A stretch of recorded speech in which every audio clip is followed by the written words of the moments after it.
എപ്പിസോഡിന്റെ opening സീനിൽ നമ്മുടെ ഒറഹിബാൻ team അവരാണെങ്കിൽ ആ ഹിൽ ടോപ്പ് ലക്ഷ്യമാക്കി ഉഷാറായിട്ട് ചാടി ഓടുകയാണ്. കണ്ണാടി പയ്യനും നമ്മുടെ ഒറഹിബയ്ക്കും കൂടെയുള്ള എല്ലാവർക്കും ഒരുപാട് പേടി തോന്നും. കാരണം അവരെത്താൻ ഒരുപാട് സമയം വൈകിയിരിക്കുകയാണ്.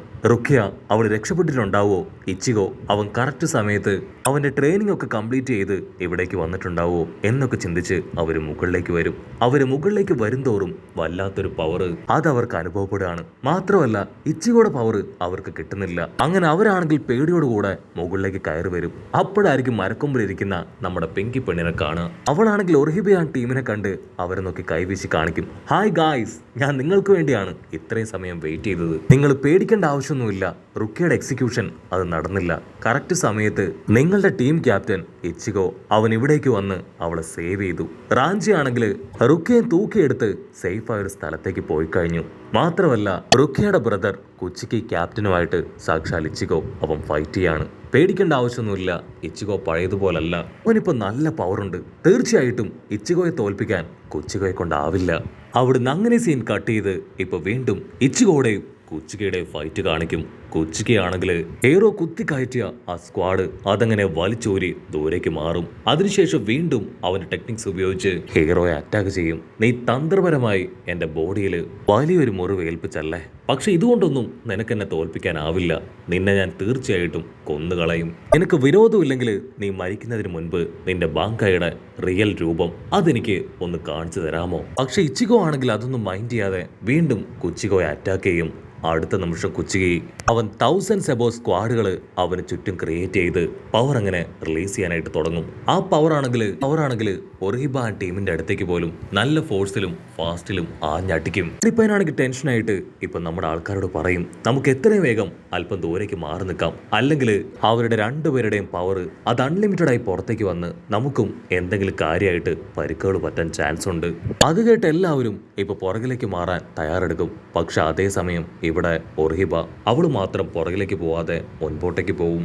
അവളുടെ മനസ്സ് നിറച്ചും ഇച്ചിഗോയ്ക്ക് വേണ്ടിയുള്ള പ്രാർത്ഥന മാത്രമാണ്. അവൻ എങ്ങനെയെങ്കിലും ജയിച്ച് റുഖയായിട്ട് തിരികെ വരണം എന്നൊരു ആഗ്രഹം. ഇത് കണ്ട കണ്ണാടി പയ്യനും ഇപ്പൊ ഹീറോയ്ക്ക് വേണ്ടി പ്രാർത്ഥിക്കുകയാണ്. കട്ട് ചെയ്ത ഇവിടെ ഹീറോ അവൻ കുച്ചിഗോയെ പിടിച്ചു വലിച്ച് അച്ചറം പൊച്ചറം വെട്ടും. കുച്ചിഗോ ആണെങ്കിൽ വീണ്ടും അവന്റെ ബാങ്കായി പവർ ഉപയോഗിച്ച് ബ്ലേഡുകൾ ക്രിയേറ്റ് ചെയ്ത് ലൂഫിക്ക് നേരെ അയക്കുകയാണ്. ലൂഫി ആണെങ്കിൽ അതിൽ നിന്നെല്ലാം രക്ഷപ്പെട്ട് ദൂരേക്ക് മാറിക്കൊണ്ടേയിരിക്കും. ഉച്ചയ്ക്കാണെങ്കിൽ ഏകദേശം ഹീറോയുടെ സ്പീഡ് മനസ്സിലാക്കാൻ കഴിഞ്ഞു. അവനാണെങ്കിൽ അവന്റെ സെക്കൻഡ് സ്ക്വാഡ് സമൻ ചെയ്ത് അതങ്ങനെ കറക്കെടുത്ത് ഇച്ചിഗോയുടെ കാലിലങ്ങനെ കുത്തി ഇറക്കും.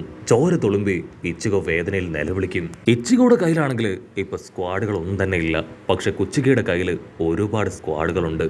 ആ 10,000 കണക്കിന് സ്ക്വാഡുകൾ അതങ്ങനെ ഇച്ചിഗോയുടെ ചുറ്റും വന്ന് നിൽക്കുകയാണ്.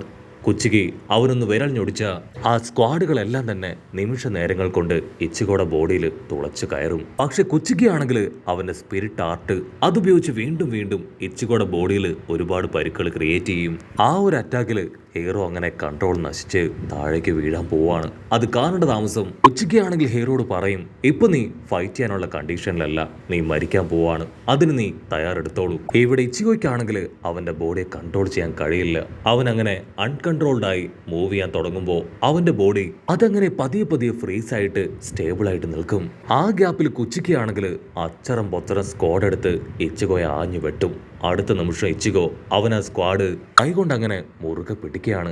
ഇച്ചിഗോയുടെ ഇന്നർ മൈൻഡിൽ അവനോട് ആരോ സംസാരിക്കുന്നത് പോലെ അവന് ഫീൽ ചെയ്യും. എവിടുന്ന ഒരു എനർജി അത് പതിയെ ഇച്ചിഗോയ്ക്ക് കിട്ടും.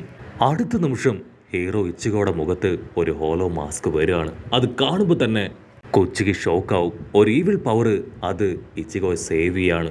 അടുത്ത നിമിഷം ഇച്ചിഗോ ആ ഒരു ഈവിൾ പവർ ഉപയോഗിച്ച് അവനെ അറ്റാക്ക് ചെയ്യും. ഇച്ചിഗോയോടാണെങ്കിൽ ആ ഒരു ഈവിൾ സ്പിരിറ്റ് അതിങ്ങനെ സംസാരിക്കുകയാണ്, നീ വെറും ഒരു വേസ്റ്റ് ആണ്, നിന്റെ ബാങ്കായി പവർ അതുപോലും പ്രോപ്പറായിട്ട് നിന്നെ കൊണ്ട് റിലീസ് ചെയ്യാൻ കഴിയുന്നില്ല, ഞാൻ നിന്റെ ബാങ്കായി പവർ അത് കറക്റ്റ് ആയിട്ട് റിലീസ് ചെയ്ത് കാണിക്കാന്ന് പറഞ്ഞ് ആ ഒരു ഹോലോ പവർ ആണെങ്കിൽ ഇപ്പൊ ഹീറോയുടെ ബാങ്കായി പവർ അത് റിലീസ് ചെയ്യാണ്. ബാങ്കായി ആണെങ്കിൽ അങ്ങനെ പുറത്തേക്ക് റിലീസായി അതിന്റെ സ്പെഷ്യൽ ടെക്നിക്കൊക്കെ അത് തനിയെ പ്രയോഗിക്കാനായിട്ട് തുടങ്ങുകയാണ്.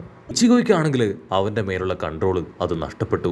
അതേസമയം ഓപ്പോസിറ്റ് സൈഡ് കുച്ചിക്ക് അവന് ഭയങ്കര അത്ഭുതം. അവന്റെ ഓപ്പോസിറ്റ് നിൽക്കുന്ന സാക്ഷാൽ ഇച്ചിഗോ അവൻ യഥാർത്ഥത്തിൽ മനുഷ്യനാണോ ഹോളോ ആണോ അതോ സോൾ റീപ്പർ ആണോ അവനൊന്നും മനസ്സിലാവുന്നില്ല. അവൻ മൊത്തത്തില് ഒരു മോൺസ്റ്ററിനെ പോലെ ബിഹേവ് ചെയ്യാണ്. ഇവിടെ കുച്ചിക്കാണെങ്കിൽ ഒരുപാട് പരിക്കുകളെല്ലാം പറ്റി ചോരയിൽ കുളിച്ചു നിൽക്കും. ആണെങ്കിൽ ആ ഈവിൾ ഇച്ചിഗോയായിട്ട് ഫൈറ്റ് ചെയ്യാണ്. പ്ലീസ് ദയവ് ചെയ്ത് എന്നെ വിട്ടുപോകൂ, എനിക്കിപ്പോ ഇച്ചിഗയായിട്ട് ഡയറക്റ്റ് ഫൈറ്റ് ചെയ്യണം, നിന്റെ സഹായം അതെനിക്ക് ആവശ്യമില്ല എന്ന് പറഞ്ഞ് അവൻ ആ ഹോലോ മാസ്ക് അത് വലിച്ചു കീറാൻ ശ്രമിച്ചു കൊണ്ടേയിരിക്കും. പക്ഷേ ഈവിൾ ഇച്ചിഗോ ആണെങ്കിൽ അവനെ കൺവിൻസ് ചെയ്യാൻ ശ്രമിക്കുകയാണ്. ഞാൻ നിന്നോടൊപ്പം ഉണ്ടെങ്കിൽ തീർച്ചയായിട്ടും നിനക്ക് പല കാര്യങ്ങളും ചെയ്യാനായിട്ട് കഴിയും, സോ ഞാൻ പറയുന്നത് കേൾക്ക്. പക്ഷെ ഹീറോ ആണെങ്കിൽ അതൊന്നും തന്നെ കേൾക്കാതെ അവന്റെ ഹോലോ മാസ്ക് അതങ്ങനെ തകർത്ത് ആ ഈവിൾ ഇച്ചിഗോയെ തോൽപ്പിച്ച് അങ്ങനെ നോർമലായി മാറുകയാണ്. അതിനുശേഷം ഇപ്പൊ വീണ്ടും കുച്ചികയുടെ അടുത്തേക്ക് വരും. കാര്യം വഷളായി എന്ന് മനസ്സിലാക്കിയ കുച്ചികി അവനാണെങ്കിൽ ഇപ്പൊ ഇച്ചിഗോട് പറയും, നമുക്ക് അവസാനത്തെ ഒരു ഫൈറ്റോട് കൂടെ ഈ ഡ്രാമ അത് അവസാനിപ്പിക്കാം. അതിന് ഹീറോ ആണെങ്കിൽ വീണ്ടും കുച്ചികയോട് ചോദിക്കും, നിന്റെ സ്വന്തം സിസ്റ്ററായ റുക്കിയെ അവളെ എന്തിന് നീ അറിഞ്ഞുകൊണ്ട് മരണത്തിലേക്ക് തള്ളിവിടുന്നു? അതിനവനാണെങ്കിൽ ഹീറോയോട് പറയും, ആദ്യം നീ എന്നെ ഫൈറ്റ് ചെയ്ത് തോൽപ്പിക്ക്, നിനക്കതിന് സാധിച്ചാൽ തീർച്ചയായിട്ടും നീ ചോദിക്കുന്ന ചോദ്യങ്ങൾക്ക് ഒന്നും വിടാതെ എല്ലാത്തിനും ഞാൻ ഉത്തരങ്ങൾ നൽകാം. ഇത്രയും പറഞ്ഞ് കുച്ചിക്കയാണെങ്കിൽ അവന്റെ സ്ക്വാഡുകൾ അങ്ങനെ അടുത്തേക്ക് കൊണ്ടുവന്ന് പവർ റിലീസ് ചെയ്യും. ഒരു ഏഞ്ചലിനെ പോലായി മാറി അവൻ ഇച്ചിഗോയ്ക്ക് നേരെ പറന്നു വരികയാണ്. അതുകൊണ്ട് ഹീറോയും അവന്റെ ഫൈനൽ അറ്റാക്കിന് തയ്യാറായി അവന്റെ പവറും റിലീസ് ചെയ്യും. ഇച്ചിഗോയുടെയും ഒരു മാസീവ് പവർ അത് രണ്ടും ഇപ്പൊ നേർക്ക് നേർ വരികയാണ്. രണ്ടുപേരും അല്പസമയത്തേക്ക് പൊരിഞ്ഞ പോരാട്ടത്തിന് ശേഷം ഹീറോയുടെ ബോഡിയിൽ ഒരുപാട് പരിക്കുകൾ പറ്റും. കുച്ചിക്ക് അവൻ അങ്ങനെ ടേൺ ചെയ്ത് ഹീറോയോട് പറയും, നീ ചോദിച്ച ചോദ്യത്തിനുള്ള ഉത്തരം അതിതാണ്. റുക്കിയുള്ള കുച്ചിക്ക് ക്ലാൻ അത് സോൾ സൊസൈറ്റിയിലെ 4 നോർമൽ ക്ലാനിലെ ഒന്ന് മാത്രമാണ്. അവരാണ് സോൾ സൊസൈറ്റിയുടെ റൂൾസ് കാത്തു പരിപാലിക്കേണ്ടത്. മറ്റുള്ളവര് റൂൾസ് പാലിക്കുന്നുണ്ടോ എന്ന് നോക്കേണ്ടവരും അവർ തന്നെയാണ്. അങ്ങനെയുള്ള അവര് സോൾ സൊസൈറ്റിയുടെ റൂൾസ് തെറ്റിച്ചാൽ അത് വലിയ പാപമാണ്. അതുകൊണ്ടാണ് എൻ്റെ സിസ്റ്റർ ആണെന്ന് പോലും നോക്കാതെ റുക്കിയെ ഡെത്ത് പെനാൽറ്റിയിലേക്ക് ഡെലിബറേറ്റ്ലി ഞാൻ തള്ളിവിട്ടത്.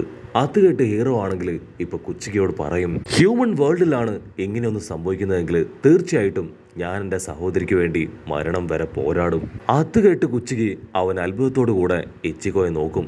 ഇച്ചിഗോ എന്താണ് ഉദ്ദേശിക്കുന്നതെന്ന് കുച്ചിക്ക് പിടികിട്ടും. സോൾ സൊസൈറ്റിയുടെ റൂൾസ് അത് ഹീറോ ഇച്ചിഗോ അവൻ ബ്രേക്ക് ചെയ്ത് റുക്കിയെ രക്ഷിക്കാൻ പോവുകയാണെന്ന് കുച്ചികയ്ക്ക് പിടികിട്ടും. അതിന് കുച്ചിക്ക് പറയും, ഞാനിനി റുക്കിയെ അവളെ പിടിക്കാനോ അവളെ ഡെത്ത് പെനാൽറ്റിയിലേക്ക് തള്ളിവിടാനോ നിൽക്കില്ല. അത് കേട്ട് ഹാപ്പിയായ നമ്മുടെ ഹീറോ അവനങ്ങനെ പൊട്ടിച്ചിരിക്കും. പക്ഷെ എന്താ, അടുത്ത നിമിഷം ഹീറോ ആണെങ്കിൽ അങ്ങനെ തളർന്നു വീഴും. ഉടനെ ഞൊടിയടയിൽ ഒറിഹിബയും ടീമും അവരവിടേക്ക് വന്ന് ഹീറോയെ താങ്ങിയെടുക്കുകയാണ്. അവിടുന്ന് അങ്ങനെ സീൻ കട്ട് ചെയ്ത ഇപ്പോൾ ആ ഒരു കോർട്ട് കാണിക്കും. അവിടെയാണെങ്കിൽ തോഷിറോയും സുന്ദരി പെണ്ണും അവർ രണ്ടുപേരും ആ ഒരു കോർട്ടിന്റെ ജയന്റ് ഡോറ് അതങ്ങനെ ഇടിച്ച് പൊട്ടിച്ചിരിക്കുകയാണ്. അങ്ങനെ അവിടെ വെച്ച് ഈ ഒരു എപ്പിസോഡും അവസാനിക്കുന്നു. എപ്പിസോഡ് ഇഷ്ടപ്പെടുകയാണെങ്കിൽ തീർച്ചയായിട്ടും ലൈക്ക് ചെയ്യാനും കമന്റ് ചെയ്യാനും ഷെയർ ചെയ്യാനും മറക്കല്ലേ. അടുത്തൊരു അടിപൊളി എപ്പിസോഡുമായിട്ട് കാണുന്നവരെ it's me with Mallu episode.